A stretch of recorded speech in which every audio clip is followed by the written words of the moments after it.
Hi, welcome to me ఆలోచనలే మీ ఆరోగ్యం. Mind your health. మా హోమియోపతి ట్రీట్మెంట్ కోసం చాలామంది సోరియాసిస్ పేషెంట్స్ సంవత్సరాల తరబడి బాధపడుతూ చివరగా మా దగ్గరికి వస్తూ ఉంటారు. చాలా రకాల స్టిరాయిడ్స్, ఆయింట్మెంట్స్ అన్నీ యూజ్ చేసి ఇంకా తగ్గక అది జీవితాంతం వాడాలని డాక్టర్లు చెప్తే సో మా దగ్గర తగ్గిందని తెలుసుకొని రిఫరల్ పేషెంట్స్ చాలామంది వస్తుంటారు. సో వీళ్ళలో యాక్చువల్లీ సోరియాసిస్ కంప్లీట్గా తగ్గాలి అంటే ఏం చేయాలి, అసలు సోరియాసిస్ ఎందుకు వస్తుంది అనే దాని గురించి మనం తెలుసుకుంటే దాన్ని కంప్లీట్గా మనం నివారించుకోవచ్చు. అంటే మనం ఏం చేయాలి అనే దాని గురించి కూడా ఫోకస్ చేయాలి. సో బేసికల్లీ దాని బేసిక్ ఇన్ఫర్మేషన్ ఇప్పుడు మీకు ఇస్తాను. సో సోరియాసిస్ అనేది జనరల్ ఏంటంటే ఇట్స్ ఆటో ఇమ్యూన్ డిసార్డర్. అంటే ఏంటంటే మీ ఇమ్యూన్ సిస్టము మీతో ఫైట్ చేయడం. సింపుల్గా అంటే మీ ఇమ్యూన్ సిస్టమ్ మీతో ఫైట్ చేయడం వల్ల ఏమవుతుంది అని అంటే మీ స్కిన్ పైన ర్యాషెస్ రావడము, ప్లేక్స్ లాగా ఫామ్ అవ్వడము, అండ్ అవి పెద్ద పెద్దగా అవుతూ రెడిష్ బ్రౌన్ కలర్లో అవుతూ కంప్లీట్ బాడీ మొత్తం, ఈవెన్ స్కాల్ప్ సోరియాస్ అని ఇట్లా బాడీ మొత్తం సోరియాస్ అనేది డెవలప్ అవుతూ వస్తుంటారు చాలామంది. సో పర్టికులర్లీ ఈ సోరియాస్ అనేవి మనం ఏంటంటే స్కిన్ డిసీజ్గా చూస్తాం. అంటే మనకు స్కిన్ పైన కనబడుతుంది కాబట్టి, మనకు అప్పర్ లేయర్లో స్కిన్ పైన కనబడుతుంది కాబట్టి మనం స్కిన్ డిసీజ్ అనుకుంటాము. యాక్చువల్లీ ఈ ఇమ్యూన్ సిస్టమ్ అనేది పొరపాటు పడడం వల్ల, అంటే లోపల ఏవైతే మీ ఇమ్యూన్ సిస్టమ్ అంటున్నాం కదా, అంటే మీ యాంటీబాడీస్ అనేవి పొరపాటు పడడం వల్ల అవి వాటిలో అవే కొట్టుకోవడం వల్ల వచ్చే ప్రాబ్లం ఇది. సింపుల్. అంటే ఇప్పుడు మీ యాంటీబాడీస్ 5 టైప్స్ ఆఫ్ యాంటీబాడీస్ ఉంటాయి. అవి వాటికి అవే ఇవి జనరల్లీ మిమ్మల్ని బయట నుంచి వచ్చే ఇన్ఫెక్షన్స్ నుంచి మిమ్మల్ని కాపాడాలి. కాకపోతే ఇక్కడ ఏమవుతుందంటే దానిలో అవే పొరబడి మీతో ఫైట్ చేస్తుంటాయి. సో దీన్ని సింపుల్గా ఏమంటామంటే మీతో మీరు ఫైట్ చేయడము అని అంటాం. అంటే సోరియాసిస్కి రావడానికి గల కారణాలు ఫస్ట్ తెలుసుకుందాం. అసలు సోరియాసిస్ అంటే ఏంటంటే మనము యాక్చువల్లీ సోరియాసిస్కి మీ బ్రెయిన్కి అండ్ మీ స్కిన్కి అండ్ మీ ఇంటెస్టైనల్ ట్రాక్ట్కి ఒక సంబంధం ఉంది. సో దీన్ని relationship between your brain and gut and your skin, దీన్ని ఏమంటారంటే brain skin axis and brain gut axis and gut and skin axis. ఇవి 3 రకాలుగా మీకు ఏమవుతుందంటే మీ బాడీలో ఫైట్ చేయడం వల్ల బేసికల్లీ ఏంటంటే మేము చూసిన వరకు చాలా కేసెస్లో ఇంటెస్టైనల్ ట్రాక్స్ ప్రాబ్లమ్స్ ఉన్న వాళ్ళకు చాలా సంవత్సరాల తరబడి అది ఆటోమేటికల్లీ మళ్ళీ ఇమ్యూన్ సిస్టమ్ వీక్ అవ్వడం వల్ల ఏమవుతుందంటే ఇన్ఫ్లామేటరీ కండిషన్స్ వచ్చేసి మీ స్కిన్ పైన ర్యాషెస్ రావడం జరుగుతుంటుంది. అంటే ఇక్కడ interlink between your brain and skin and your gut, ఈ మూడింటికి ఒక ఇంటర్లింక్ అనేది ఉంది. ఎట్లా అంటే ఇప్పుడు మీకు స్ట్రెస్ అనేది ఏం చేస్తుందంటే కొన్ని రకాల ఇన్ఫ్లామేటరీ ఇంటర్ల్యూకిన్ లాంటి ఇన్ఫ్లామేటరీ కండిషన్స్ను మీ ఇంటెస్టైన్లో ఉండే మ్యూకోజల్ లైనింగ్ పైన చూపిస్తుంది. అండ్ ఇదేం చేస్తుందంటే మళ్ళీ it effects on your skin. So ఇట్లా దీని మధ్యలో ఇంటర్ రిలేషన్షిప్ ఉంటుంది. ఇప్పుడు ఫర్ ఎగ్జాంపుల్ స్ట్రెస్ పడే వాళ్ళందరికీ అది ఫైనాన్షియల్ కావచ్చు, ఫ్యామిలీ కావచ్చు, ఇంకేదైనా టెన్షన్స్ కావచ్చు. టెన్షన్స్ పడుతున్నప్పుడు మీకు ఏమవుతుందంటే బ్రెయిన్లో హెచ్పిఏ యాక్సిస్ అని అంటాం, అంటే హైపోథలామో పిట్యూటరీ అడ్రినల్ యాక్సిస్ అని అంటాం. ఈ యాక్సిస్లో ఏమవుతుందంటే హైపోథలామస్ నుంచి మీకు కార్టికోట్రోపిన్ రిలీజింగ్ హార్మోన్ అనేది రిలీజ్ అవుతుంది. అండ్ పిట్యూటరీ గ్లాండ్ నుంచి ఏమవుతుందంటే ఏసీటీహెచ్ అడెనోకార్టికోట్రోపిక్ హార్మోన్ అనేది రిలీజ్ అవుతుంది. అండ్ ఫైనల్లీ హైపోథలామస్ నుంచి ఏమవుతుందంటే మీకు గ్లూకోకార్టికాయిడ్స్ అనేవి రిలీజ్ అవుతూ ఉంటాయి. ఇవన్నీ ఏంటంటే స్ట్రెస్ హార్మోన్స్ అని చెప్పేసి అంటాం. ఇవి రిలీజ్ అవ్వడం వల్ల ఇవి ఏమవుతాయంటే మీ గట్ పైన, అంటే మీ ఇంటెస్టైనల్ ట్రాక్ట్ పైన ఇది ఖచ్చితంగా ఎఫెక్ట్ చూపిస్తుంది. దానివల్ల ఏమవుతుందంటే ఇన్ఫ్లామేటరీ కండిషన్స్ అనేవి మీ గట్లో కూడా ఇంటెస్టైన్లో కూడా డెవలప్ అవుతాయి. ఈ ఇంటెస్టైన్లో ఏమవుతుందంటే మీకు ఇప్పుడు ఎప్పుడైతే మీ బ్రెయిన్లో ఈ హెచ్పి యాక్సిస్లో డిఫరెన్స్ రావడం వల్ల ఎప్పుడైతే ఈ ఇన్ఫ్లామేటరీ కండిషన్స్ అనేవి మీ ఇంటెస్టైనల్ ట్రాక్ట్లో ఏం చేస్తుంది అని అంటే లీకీ గట్ అని అంటాం. లీకీ గట్ అంటే ఏంటంటే మీకు ఫిట్గా ఉండాల్సిన ఏవైతే మ్యూకోజల్ మెంబ్రెయిన్స్లో ఏదైతే అంటే మీకు ఇంటెస్టైనల్ ట్రాక్లో కోలాన్లో కావచ్చు, స్మాల్ ఇంటెస్టైన్, లార్జ్ ఇంటెస్టైన్లో ఎక్కడైతే మీకు ఆ మ్యూకస్ మెంబ్రెయిన్లో ఉండే గట్టి ఏరియాస్ అంటే లైక్ మీకు ఏమవుతాయంటే మీకు అబ్జర్వ్ చేసుకునే ప్రోటీన్స్ని అబ్జర్వ్ చేసుకునే ఏరియా మొత్తం ఏమవుతుందంటే స్టిఫ్గా ఉండాల్సినవన్నీ లూజ్ అయిపోతాయి. సో ఆ లూజ్ అయిపోవడం వల్ల ఏమవుతుందంటే మీకు ఏవైతే మీకు డైజెస్టివ్ అవి ఉంటాయో కంప్లీట్గా అవన్నీ లీక్ అయిపోతూ ఉంటాయి. సో మీకు డైజెషన్ అనేది సరిగా కాదు. సో దానివల్ల ఏమవుతుందంటే మీ మ్యూకోజల్ లైనింగ్ అనేది ఏమవుతుందంటే ఇన్ఫ్లమేటరీ కండిషన్స్కు లోన్ అవుతుంది. ఎట్లా అంటే this is link to your LPS అంటాం, అంటే లిపోపాలిసాకరైడ్ అనే ఒక దానివల్ల ఏమవుతుందంటే మీకు automatically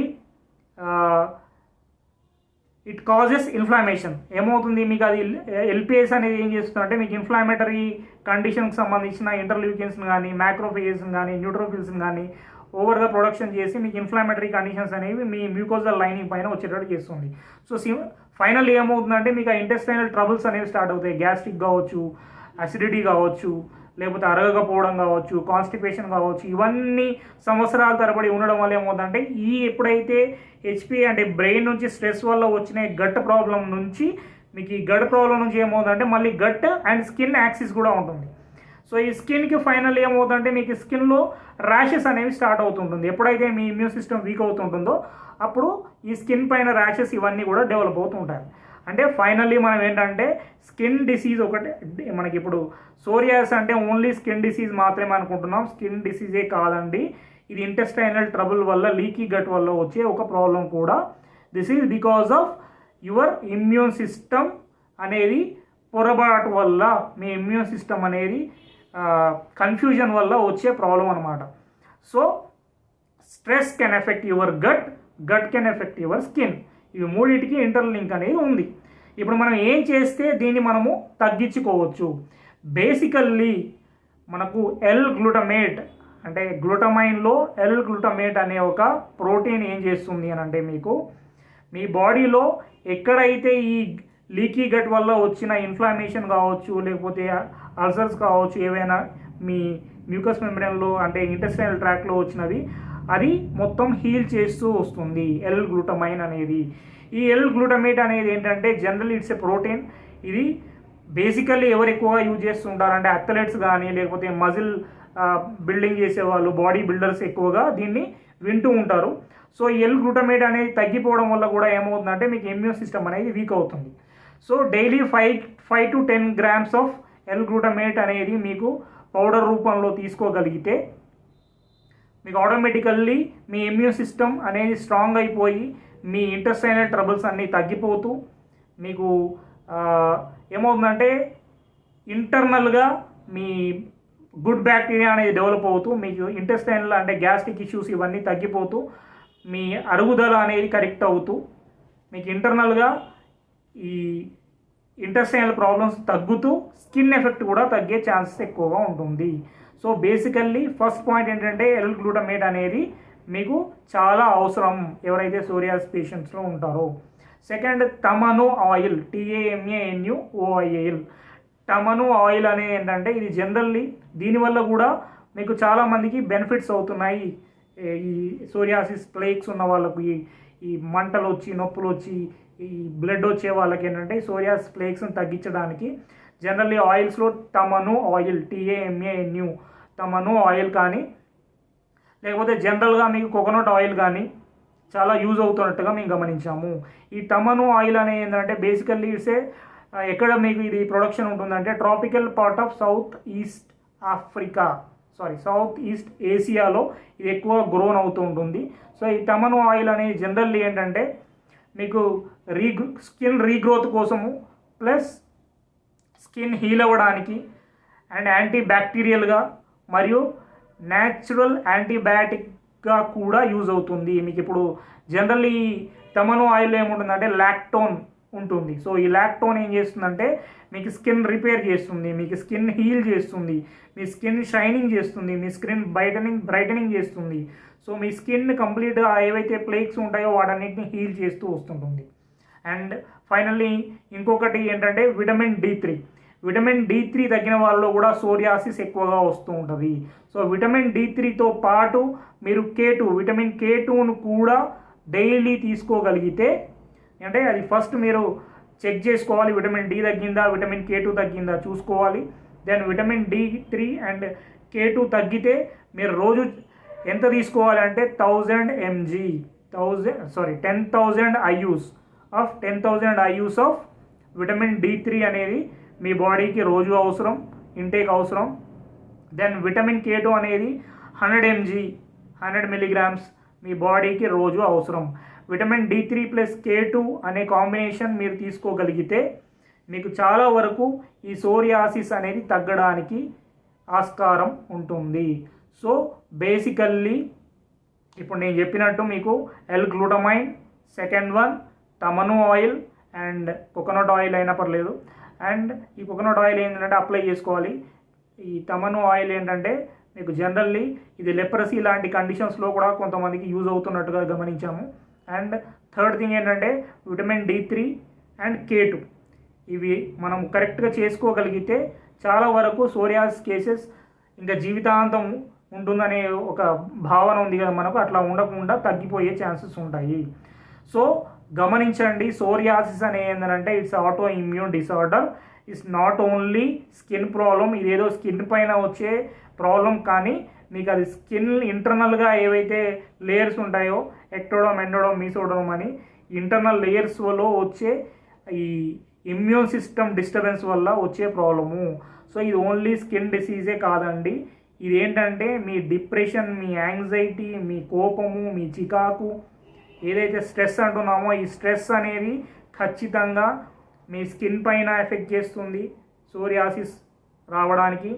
and intestinal tract diseases ఏవైతే వస్తుంటాయో చాలా సంవత్సరాల నుంచి, అది కూడా ఈ సోరియాసిస్ రావడానికి ఒక వన్ ఆఫ్ ద మేజర్ రీజన్గా మనం గమనిస్తున్నాము.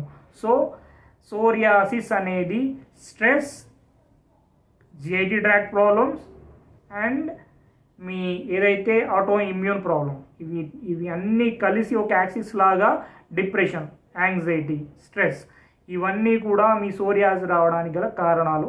మీకు పైన చెప్పినట్టు ఈ తమను ఆయిల్ కానీ విటమిన్ D3, K2 ఒకసారి చూసుకోండి. అండ్ L-గ్లూటమైన్ కూడా అవసరానికి తగ్గట్టుగా వాడితే సరిపోతుంది. డైలీ కంపల్సరీ వాడాలని లేదు. 5 mg to 10 mg suggestible, 10 grams or 5 grams అనేది ఈ L-గ్లూటమైన్ అనేది సజెస్టబుల్గా కొన్ని రోజుల వరకు డాక్టర్ పర్యవేక్షణలో తీసుకుంటే సరిపోతుంది. మా హోమియోపతిలో చాలా వరకు 100 మెంబర్స్లో ఒక మ్యాక్సిమం 50 to 60 మెంబర్స్లో కంప్లీట్లీ బాడీ మొత్తం ఉన్న సోరియాసిస్ ప్లేక్స్, ఈవెన్ స్కాల్ప్ నుంచి కాళ్ళ వరకు మొత్తం రక్తాలతో వచ్చిన వాళ్ళకు కూడా తగ్గిపోయిన కేసెస్ చాలా ఉన్నాయి.